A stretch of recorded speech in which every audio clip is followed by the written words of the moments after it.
नमस्कार दोस्तों, पेश करते हैं इस वक्त की बड़ी अपडेट्स। हिमाचल प्रदेश के शिक्षा विभाग को लेकर एक बड़ी अपडेट सामने आई है।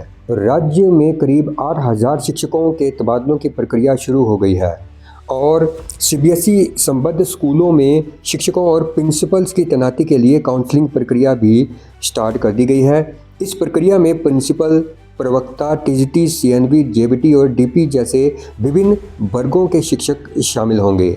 5 और 6 मई को प्रिंसिपल्स की काउंसलिंग होगी और उसके बाद अन्य वर्ग के शिक्षकों की काउंसलिंग करवाई जाएगी। हालांकि इस प्रक्रिया में एक बड़ी अड़चन भी सामने आ रही है। प्रदेश में फिलहाल आचार संहिता लागू है, जिसके चलते ट्रांसफर्स को अंतिम मंजूरी मिलने से पहले राज्य निर्वाचन आयोग की अनुमति लेना अनिवार्य होगा। विभाग की ओर से संबंधित शिक्षकों को जल्द ही स्टेशन अलॉट कर दिए जाएंगे।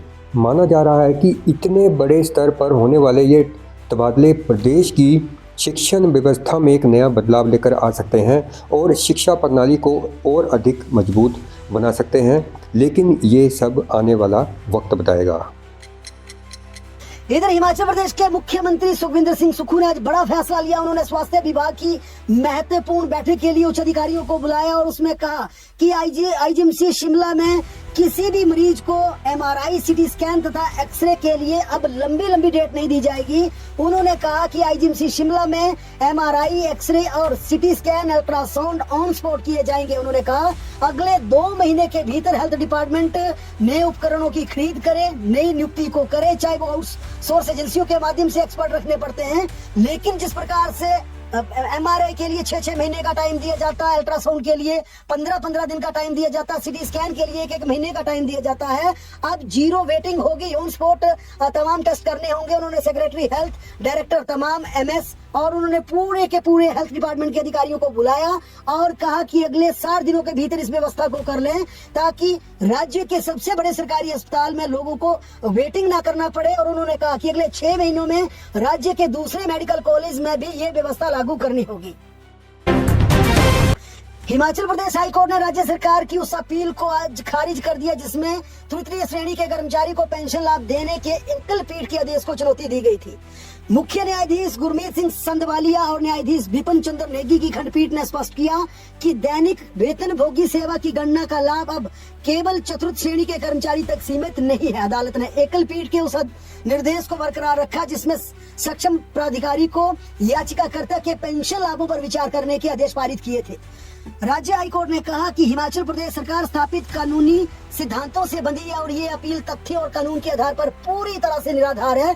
अदालत ने स्पष्ट किया कि यदि नियमित सेवा पेंशन की अवधि 10 वर्ष से कम पड़ती है तो पिछले दैनिक वेतन भोगी कार्यकाल को जोड़कर कर्मचारी को पात्रता तय की जाएगी। इसमें राज्य सरकार बिल्कुल नहीं बच सकती। राज्य सरकार किसी प्रकार की अड़चन नहीं लगा सकती। इसी प्रकार से एक अन्य मामले में अनुबंध आधार पर कार्यरत टीजीटी आर्ट्स को संशोधित वेतनमान लाभ देने का भी यहाँ पर फैसला लिया गया। लंबे समय से वेतन विसंगतियों को लेकर संघर्ष कर रहे शिक्षकों को लाभ देने के आदेश जारी किए गए हैं। स्कूल शिक्षा निदेशालय ने हिमाचल प्रदेश हाई कोर्ट के निर्देशों की अनुपालना में ये आदेश जारी किया जिसके तहत 1 जनवरी 2016 से लाभ देने की प्रक्रिया शुरू कर दी गई है।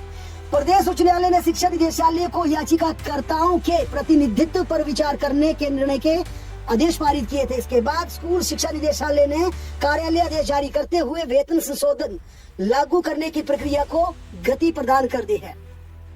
हिमाचल प्रदेश में किशोरों के अधिकारों को संरक्षण देने और मजबूती बनाने के लिए राज्य सरकार ने एक बड़ा फैसला लिया है। हिमाचल प्रदेश में सामाजिक न्याय एवं अधिकारिता विभाग ने जुवेनाइल जस्टिस यानी care and protection of children नियम 2026 को लागू कर दिया है। ये नियमों के तहत पूरे प्रदेश के हर जिला में 1 या उससे अधिक जुवेनाइल जस्टिस बोर्ड का गठन करेगा। बोर्ड में 1 न्यायिक अधिकारी और 2 सामाजिक कार्यकर्ताओं को सदस्य बनाया जाएगा। इसमें 1 महिला का होना मैंडेटरी रखा गया है। हिमाचल प्रदेश लोक सेवा आयोग अपनी वेबसाइट को सुव्यवस्थित करने के लिए मल्टी लैंग्वेज फॉर्मूले पर कार्य कर रहा है। डिजिटल दौर में सरकारी सेवाओं को आम आदमी तक पहुंचाने की दिशा में हिमाचल प्रदेश लोक सेवा आयोग ने अपनी आधिकारिक वेबसाइट को बहुभाषी बनाने का फैसला लिया है।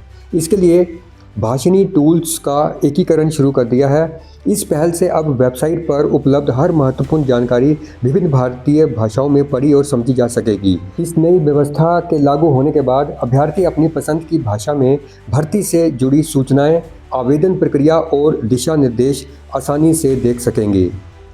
दोस्तों, इस वीडियो में फ़िलहाल इतना ही। जल्द ही मिलेंगे एक नई वीडियो में कुछ नई महत्वपूर्ण जानकारियों के साथ। तब तक के लिए गुड बाय।